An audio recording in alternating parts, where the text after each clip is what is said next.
कि क्या मनोहर लाल खट्टर के खिलाफ बहुत ज्यादा एंटी इनकम्बेंसी थी, क्या इसीलिए वहां पर मुख्यमंत्री बदला गया। लेकिन पीएम भी कह रहे थे कि अब देखिए चाहे वो शिवराज सिंह चौहान या ये, देखिए हम आपको बता रहे हैं कि कुरुक्षेत्र सीट में, कुरुक्षेत्र जहां पर सुशील गुप्ता आम आदमी पार्टी की तरफ से इंडिया गठबंधन के उम्मीदवार है, वो आगे और जिन्हें वहां पर टिकट दिया गया है। चर्चा बहुत हुई थी यहाँ पर सुशील गुप्ता क्या जो इंडिया गठबंधन के कैंडिडेट है आम आदमी पार्टी के है, यहाँ पर कांग्रेस ज्यादातर सीटों पर लड़ रही है लेकिन आम आदमी पार्टी को सीट दी गई है, सुशील गुप्ता एक ही सीट दी गई है और वहां पर अगर सुशील गुप्ता चुनौती दे रहे हैं नवीन जिंदल को तो ये भी बड़ी खबर है। 53 सीटें एनडीए की झोली में जाती हुई दिखाई दे रही है। लगभग अब रुझान 100 सीटों का, एक सेंचुरी वाली सीटों का आने लगा है। 54, 40, 14 का मार्जिन फिलहाल एनडीए आगे दिख रहा है। और यहाँ पर हरियाणा का हम जिक्र कर रहे थे, पिछली बार बीजेपी ने 10 की 10 सीटों पर क्लीन स्वीप किया था और 2014 में 7 सीटों पर उसको जीत हासिल हुई थी। लेकिन इस बार और आपको बताते चले कि अब तक रुझानों में 100 का आंकड़ा पार हो चुका है। 57 पर एनडीए, 40 पर इंडिया, यानी कि एनडीए यहाँ पर पिछड़ गया है और एनडीए अब अपनी रफ्तार को और तेज करता हुआ दिखाई दे रहा है।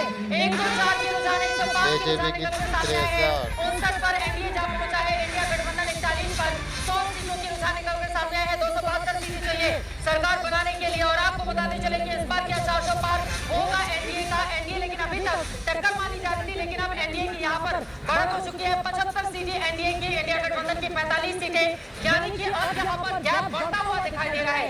127 के रुझान सामने आए हैं, 46 पर इंडिया गठबंधन, 75 पर एनडीए यहाँ पर दिखाई दे रहा है। जल्दी जल्दी करके यहाँ का और अब 76 हो गया है एनडीए का और 46 हो गया है इंडिया गठबंधन का, यानी कि अब ये आंकड़ा अपने आप में अपने दायरे को बढ़ाता हुआ दिखाई दे रहा है। बीजेपी एनडीए से खुश हो सकती है। और कुछ जो दिग्गज है उनका जल्दी से आपको बता देते हैं क्योंकि अभी तक आई जानकारी के मुताबिक बीजेपी के मनोहर लाल करनाल सीट से पीछे चल रहे हैं। आप कल्पना कीजिए कुछ दिन पहले तक मुख्यमंत्री थे, कन्नौज से अखिलेश यादव आगे चल रहे हैं, तो जोधपुर में गजेंद्र शेखावत जो कि केंद्रीय मंत्री है और उनका वर्चस्व वहां पर है उस पूरी सीट पर, वो जोधपुर में आगे चल रहे हैं। नागौर से हनुमान बेनीवाल पीछे चल रहे हैं, नागौर से हनुमान बेनीवाल पीछे है। सिवान से हिना शहाब पीछे चल रही है जो कि इस बार शाहबुद्दीन की पत्नी जो कि निर्दलीय वहां चुनाव लड़ रही है।